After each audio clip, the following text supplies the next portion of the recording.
$4,500. That's what an electrician quoted me to upgrade the electrical setup in my workshop. My shop only has two 120 volt 15 amp outlets, and I'm constantly tripping breakers. So for years now, I've just dealt with it. But with the addition of the xTool MetalFab, I couldn't put it off any longer. So instead of paying the electrician, I decided to take a chance and put a portion of my workshop off-grid. Big thanks to xTool for making this video possible, and thank you all for supporting this channel, because without you, companies like this wouldn't even have a clue I existed. But can a high-tech laser welding and fabrication system actually run without the steady stream of electricity you get from the grid? Will this off-grid plan of mine save me thousands of dollars? Or will I be calling that electrician back after all? Today, we're gonna find out. And if it all works out, great. But either way, I'll also get to test the most powerful machine that has ever made its way into my workshop. When that big truck came up in the driveway with the MetalFab, that's when it really hit me. Putting off my electrical upgrade was no longer an option. The 1200 watt MetalFab needs 240 volts, about 4,200 watts, and pulls around 21 amps. And the recommended air compressor also needs another 240 volts, and that takes about 2,200 watts. So between those two, I'm going to need around 6,400 watts at a minimum, just to handle this setup. And that brought me right back to that same question. Do I pay the $4,500 or find another solution? That's when I started looking at alternatives. I went down to my local Harbor Freight and found a generator with two separate 240 volt outlets, rated at 13,000 watts. That should be more than enough power for this setup. Normally, this generator would cost me around $1,300. But somehow I showed up on the last day of a 20% off sale. So I got their most powerful generator for just $1,040. That's less than 1/4 of what I would have paid to have someone come out and wire up some outlets. They loaded it into the back of my truck. I brought it home and started getting it ready. I also picked up 5 gallons of ethanol-free gasoline for $17. That's not required, but I wanted to do the best I could to help this thing last as long as possible, especially since I may also use it to power the house if the grid ever goes down for an extended period of time. I got it all out of the box, got it assembled, poured in some motor oil, and wheeled it outside under the lean-to next to my woodshed. Now, they recommend about 5 feet of clearance on all sides of the generator. So, as you can see here, I'm risking it. So don't do as I do. I hooked up this little battery, and one thing I really like is that it has an electric start. I filled it with gasoline, which only got the tank to about halfway, so that means it's probably a 10-gallon tank. Another cool thing is this generator can also run on propane or natural gas, but gasoline gives it the highest output, so that's what I used today. I grabbed the wireless remote, double tapped the start button, and it tried 4 times to start. Come on, baby.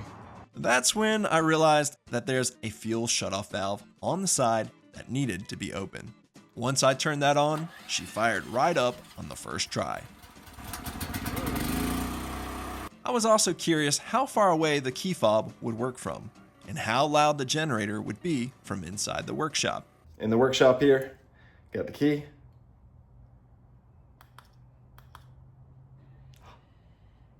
It worked. Not that loud in here. Ooh, especially when it's idling. Idling right now, you can't hear it at all. Just kind of sounds like there's a lawnmower in the backyard idling. Not that bad.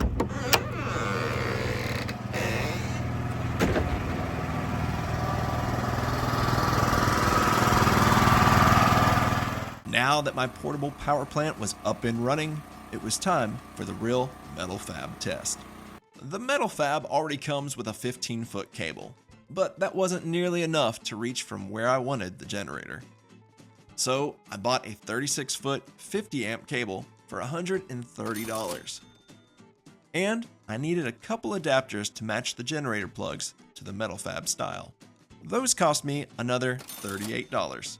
I I ran that heavy-duty cord down towards the garage, snuck it past the privacy fence, and thanks to 11 years of Mother Nature on my wooden shop doors, I already had a perfect hole to slide the cable through. And with that, I had 240 volts inside my workshop. Now I could plug into the back of the MetalFab and see if the machine would even power on. All right, I think I've got it all plugged up. Let's see if this will come on. And it did. Oh, it's kicking in. Look at that. It's working. I have a big smile on my face. I love it. I'm so excited to see that. Next came the air compressor. I decided I wanted to keep that outside too to help lower the noise inside the workshop. So I built a shelf above the generator and put the compressor up there. I even added a bungee cord so it wouldn't walk itself right off the shelf and fall down. I plugged the compressor into the generator and bought a 10mm air hose kit so that I'd have enough line to make it all the way into the workshop.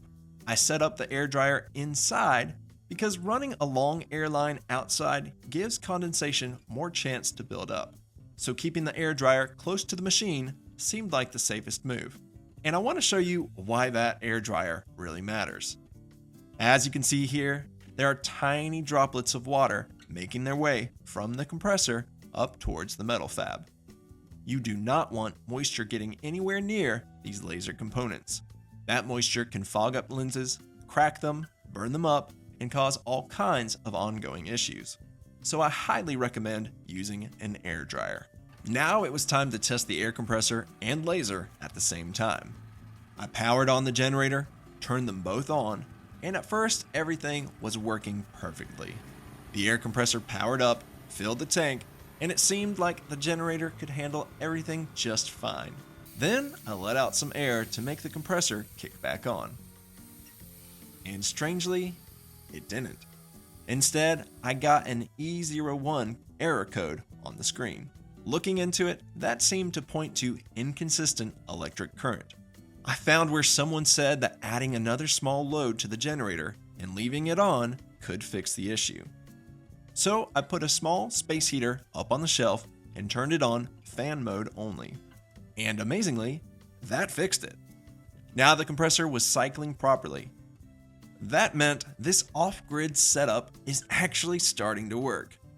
Maybe, just maybe, I don't need to pay for an electrician after all. Now, one of the most magical parts of this whole machine is the CNC. So I wanted to get that set up and dive into the CNC cutting. The setup experience is honestly pretty incredible because you can tell how well thought out this machine really is. It comes out of the crate compact, but then you go to the back, turn a gear, and the whole thing rises itself up using 4 different jacks that are all tied together. Then the side panels go on, and they've got magnets to hold them in place while you put in the bolts. This was actually a really enjoyable machine to put together, and I think that's because they were really intentional about the way they designed it. I installed the 8-inch exhaust fan, started to peel off the plastic, and of course, a little piece got stuck under the handle. And my OCD was not about to let that stay there. So I took off the handle and removed the rest. Now, this laser is extremely dangerous. It can shoot long distances, and whatever it hits, it's going to burn. So I went to the hardware store, picked up some play sand, and some pool filter sand. I put the pool filter sand in the bottom of the CNC because someone said it would create less dust inside the machine. I'm not totally convinced because this stuff was still pretty dusty, but that may have just been this particular brand I used. The machine also has you watch a safety video before it gives you the password to unlock the laser, which I think is a really great idea. Because again, this thing is not a toy. One wrong move and you or someone near you could be permanently injured. The touchscreen on the machine is extremely intuitive. You can choose between welding, cleaning, or cutting. Then select your material type and thickness. Or if you want, you can jump into the advanced mode and dial in your own power and speed settings. The software is also really solid. It walks you through the setup, calibration, and even your first cuts on some 1mm stainless steel that came with the kit. I installed the cutting nozzle, adjusted the focus like the software told me, and installed the laser head into the CNC. It lines up easily, snaps in, and it's all tool-free in just a few seconds. I routed the exhaust hose out the door and was ready for my first cut. Again, powering the 1200 watt laser and compressor completely on a Harbor Freight generator. I sent the job to the machine, pushed the button, and was honestly astonished at how fast it was cutting through that 1mm stainless steel.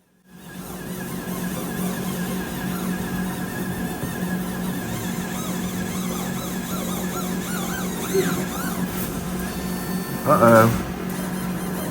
It's got some pieces standing up. Hopefully it jumps over. And as it cuts, one of the pieces popped up and created a collision hazard. But the software had the laser head jumping up over the cutout parts, and it avoided causing any problems. Once it was finished, I was able to collect my parts. Some from the top, and some from the sandbox down in the bottom tray. So, as for testing goes, this machine can actually cut properly while running on a generator. But later on, we still have to check laser welding,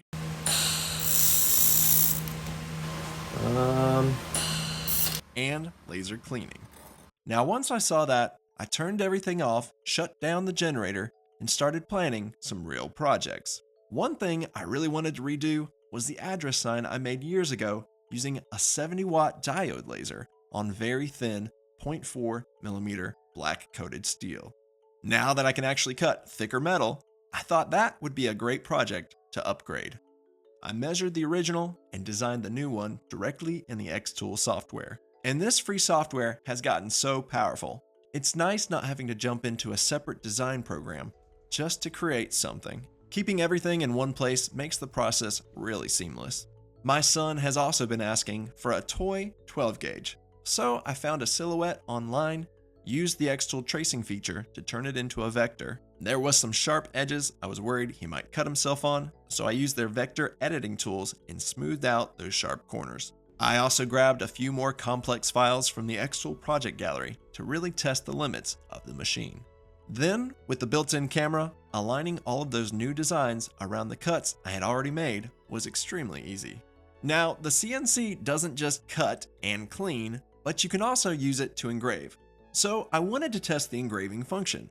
In one task, I set the focus to -7, and I let it engrave first. I was actually impressed at how fast the engraving was going down. That's actually looking really good. Nice and dark. The engraving only took about 2 minutes, and the contrast looked great. Yes, that looks great. Then, when that finished for task 2, I adjusted the pressure of my compressed air, set the focus back to -1, and hit start. Here we go.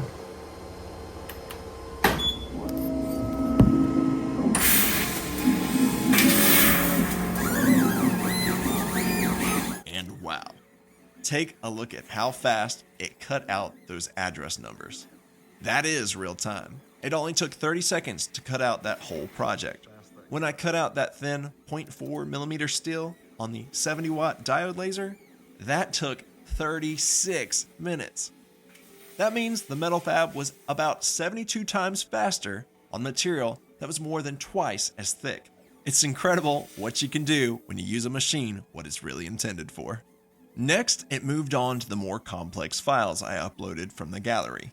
These had hundreds of shapes to cut out. So this was a great test to show how consistently the machine could perform while still running on a generator. I did run into one interesting problem with the tree design. The stems on the leaves were so thin that the air pressure from the nozzle was actually bending them down, which caused the machine to detect a collision. Well, something happened. Laser head collision.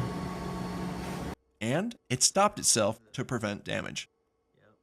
Honestly, that's a good thing. I just had to go inside, bend the leaves back up, and after a few attempts, it jumped right back into cutting, and the alignments stayed great. It cut out that toy 12 gauge and the wrench so quickly I didn't even get to film those.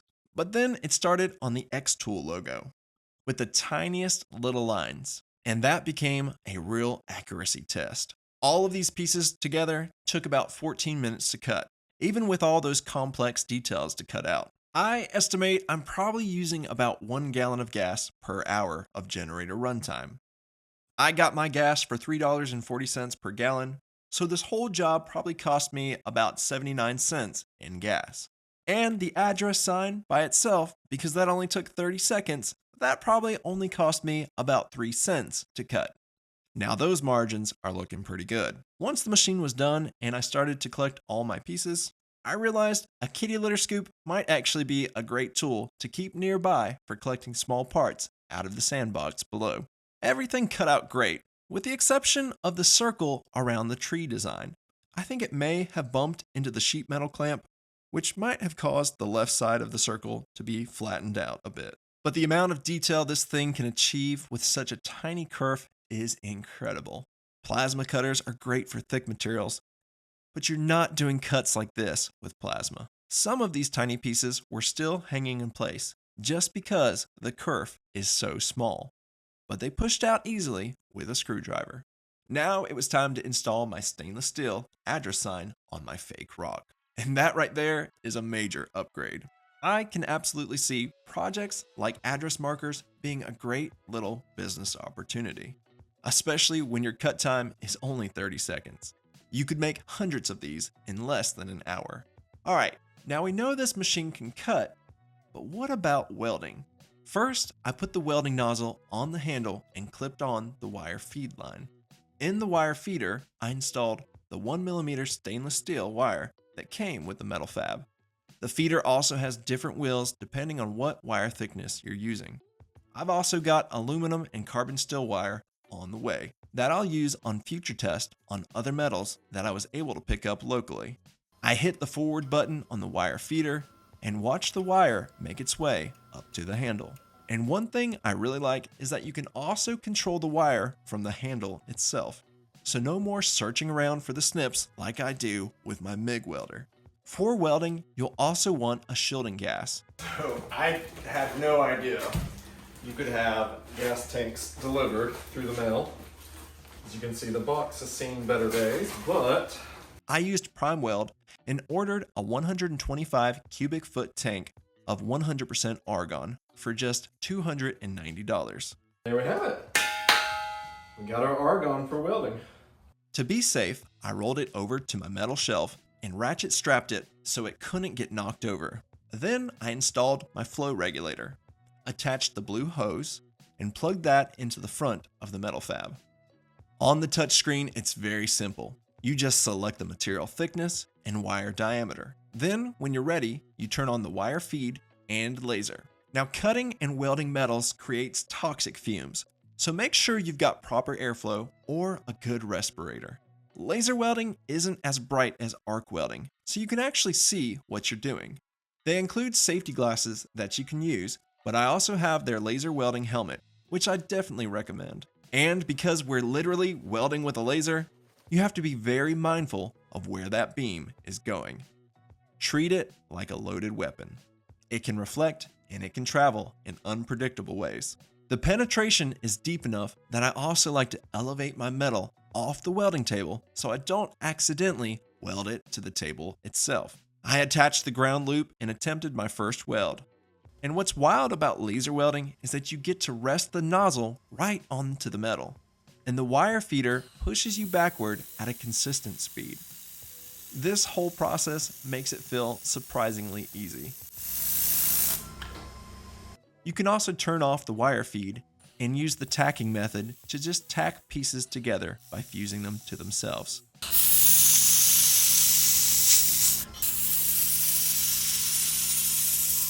got that bluing.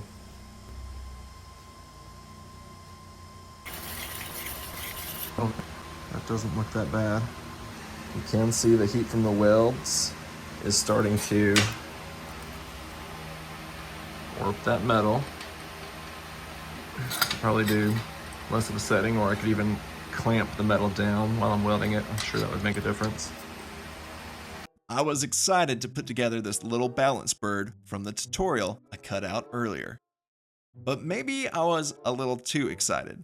Since I forgot to lower the material thickness, I accidentally welded one of the pieces to the table and couldn't get it loose without bending it way beyond the point of repair.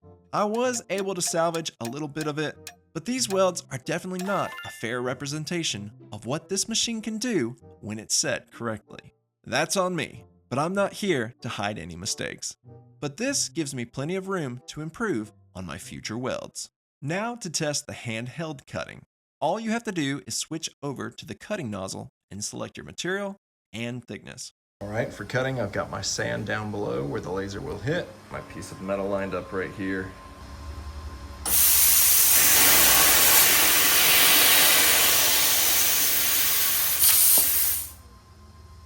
I think handheld cutting is going to be really useful for quick general cuts where you don't want to set up the full CNC. Here I am cutting 1mm stainless steel like butter. And it also cuts through 2mm stainless steel with ease. When I moved over to this 1/4 inch steel, I started noticing one drawback of one of the safety features. The laser won't engage unless the nozzle is making contact with the ground loop. Since this metal had a thick coating on it, the connection wasn't great, so I couldn't make a full cut because it kept losing signal. If I had hit it with a flap disc first to expose some clean metal, I think it would have worked fine.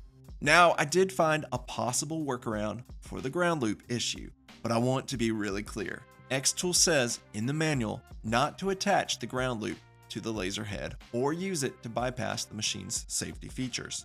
That is strictly prohibited. That is not the intended use of this machine, and it's not recommended for anyone to do that. So instead of showing that, I'll just say the safe answer is to clean 2 spots on the metal so you got a proper ground loop and the machine can work the way it was designed to. What I can say is that it was able to cut this thick 1/4 inch steel using only compressed air. And if I had added oxygen, it should perform even better. They say it can cut 10mm carbon steel cleanly with oxygen, and that's some serious material. Another function of the MetalFab is laser cleaning. Again, you swap out to a different nozzle. There's one for handheld cleaning and also one that you can use for CNC cleaning. All right, now we're gonna switch to clean. We're gonna start trying to clean the carbon steel first. Cleaning width, that's 5mm. Let's try 10 to make it nice and wide. Enable lasering. I did run into another limitation with the safety ground. If you're trying to clean metal that has a non-conductive coating, the laser won't engage until you expose a conductive area for the ground as a starting point. I'm getting the same thing, like a bad connection.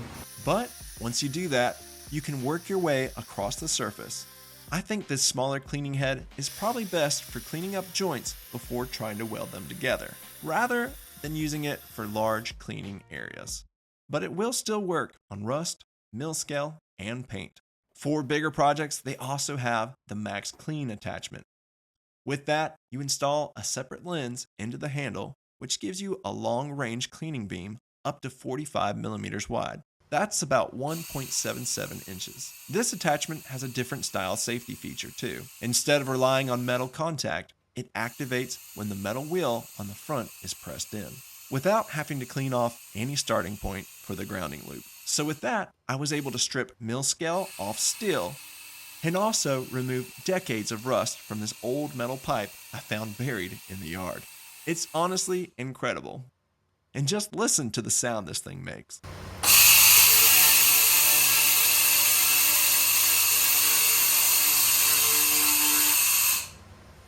But again, these fumes are no joke. Do not breathe that metal dust or rust into your lungs. And through all of this, every function that the MetalFab has, the generator kept doing its job. And from what I can tell, it's running perfectly. Which means the real question I started with, do I pay $4,500 for an electrician? Or did I find a better solution? I'd love to hear what you think. So overall, this whole setup has been a really interesting experience. Not only did I get to see what the xTool MetalFab can actually do in my own workshop, but I also proved to myself that I didn't have to spend $4,500 just to power a machine like this. If you want to learn more about the xTool MetalFab, check out the QR codes on the screen or the links down in the description. And if this video helped you out, be sure to like, subscribe, and let me know down in the comments what you think, especially if you got any tips for me on the welding side, because I've definitely still got some learning to do there. I know I'm just scratching the surface of what's possible with a machine like this. As I start to get more comfortable with it, you'll start to see more projects with it come out in the future. As always, I'm Chad from Chad's Custom Creations. Be encouraged, stay inspired, and keep on creating.